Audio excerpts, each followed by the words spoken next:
কাদা ভরে দিয়েছে। আল কোরআনের দুশ্মনেরা হয়ে যা সাবধান, নইলে জুতার বাড়ি খাবি, হারাবি সম্মান। কথা বলেন ঠিক কিনা? নমরুদ খোদার সাথে বিয়াদবি করেছে, তাই তো তাহার নাকে ন্যাংরা মশা ঢুকেছে। কি মশা? আরেকটু আস্তে কোন, কি মশা? নমরুদ খোদার সাথে বিয়াদবি করেছে, তাই তো তাহার নাকে ন্যাংরা মশা ঢুকেছে। মশাই যখন কামড় দেয় জুতার বাড়ির প্রয়োজন হয়। কিসের বাড়ি? জুতার বাড়ি। কারণ আল্লাহ চেয়ার দিলেই সম্মান দিয়েছে, এই কথা কিন্তু বলে নাই। ঠিক কিনা বলেন? বুশ জুতা খাইছিল জানেন আপনারা?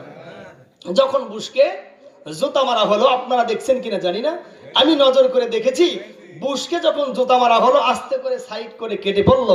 সাংবাদিকরা জিজ্ঞেস করলো, আচ্ছা আপনি এত বড় একটা প্রেসিডেন্ট, এত ক্ষমতাশালী মানুষ, আপনাকে একজন সাংবাদিক জুতা মারলো, আপনার অনুভূতি কি? বুশ বলেছিল, ডোন্ট মাইন্ড। কি বলছে? মানে এরকম দুই একটা জুতা এরা কোনো মাইন্ড করে না। কথা বলেন। নমরুদ খোদার সাথে বিয়াদবি করেছে, তাই তো তাহার নাকে ন্যাংরা মশা ঢুকেছে। মশাই যখন কামড় দেয় জুতার বাড়ির প্রয়োজন হয়, সেই জুতার বাড়িতে আবার নমরুদ মরেছে। আল কোরআনের দুশ্মনেরা হয়ে যা সাবধান, নইলে জুতার বাড়ি খাবি, হারাবি সম্মান। বলেন, নইলে জুতার বাড়ি খাবি, ওরে নইলে জুতার বাড়ি খাবি। সম্মান হারাইছে না হারায় নাই? আর একটু আস্তে কোন, হারাইছে না হারায় নাই? আমার ভাইরা, ওলামায়ে কেরামদের সঙ্গে বেয়াদবি করার ফল আল্লাহ তাআলা বলেন, আমার আল্লাহওয়ালা ব্যক্তিদের উপরে যখন কোনো ব্যক্তি আঙ্গুল তুলে তাকায়, আমি আল্লাহর আরশে আজিমে জোশ মেরে যায়, আমি আল্লাহ রাগান্বিত হয়ে যায়। সুতরাং আমি আল্লাহ ওই ব্যক্তিকে ছেড়ে দিয়েছি, কিন্তু ছাড় দিয়েছি কিন্তু ছেড়ে। আর একটু জোরে কোন, ছেড়ে।